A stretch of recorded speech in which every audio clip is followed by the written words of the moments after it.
Emily from Evolve, and I just wanted to say thanks so much for hopping on the blog today. I wanted to do a little bit of audio for those of you who, instead of reading through the blog, would prefer listening to it.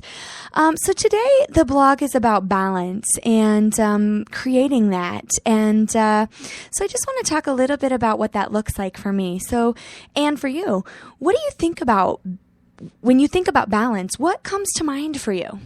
For me, I usually picture myself juggling way too many things, and I'm afraid of dropping the ball on someone or somewhere.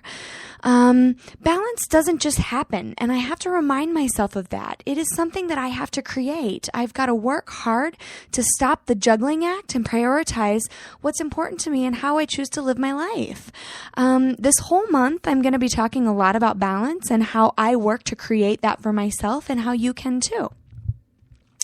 You see, my life wasn't always balanced. It was actually far, far from it.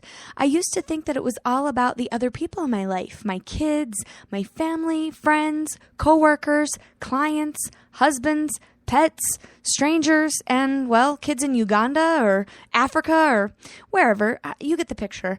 But then I realized that I cannot, no matter how hard I try, I can't please those people.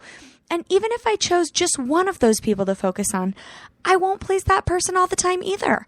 I'll let them down at some point, and in the process, I'm going to feel pretty shitty for not taking care of myself, and I'll resent them for not noticing how hard I tried.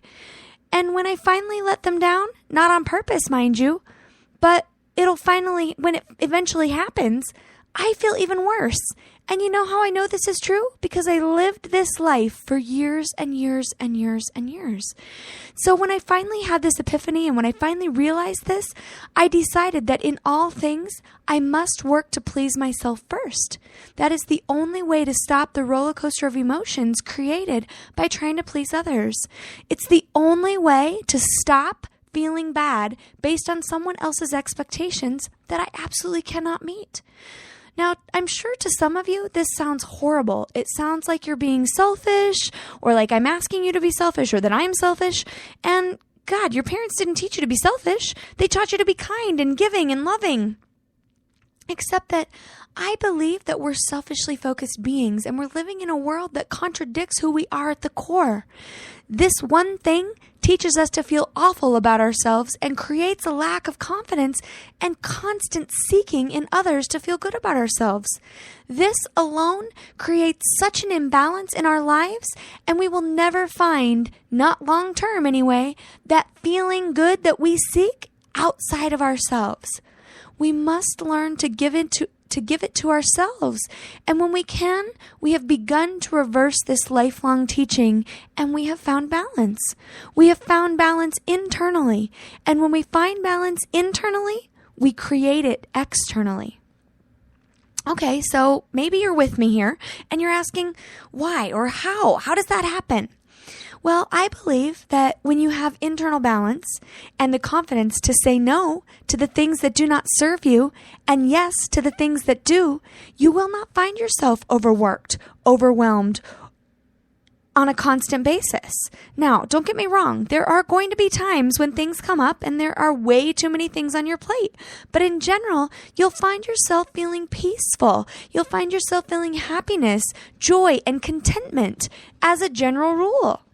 Now, it's taken me a long time, lots of hard work on myself, and much pain and struggle to find this kind of balance. Do I have it every day? Absolutely not. There are days when I still work to keep it there, or when it falls off and I have to turn around and create it again.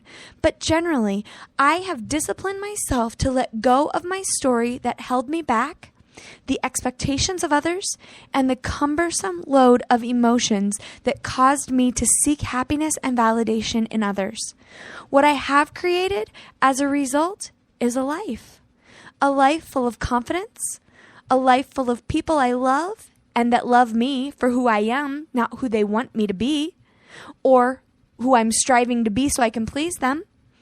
I've created a business that is 100% fulfilling to me, and a weight that is 100 pounds less than where I started on my journey. I have created balance for myself, and so can you. It's not as hard as you think. You do need help. I had help along the way. Your balance is right there waiting to be discovered. If I can do it, so can you. Cheers to the next evolution in creating balance in your life. Thanks so much for listening, and I look forward to seeing you, hearing you, talking to you as the weeks progress and as we talk about this thing called balance. Please feel free to leave comments on my blog and or on Facebook and Twitter. Have a wonderful day.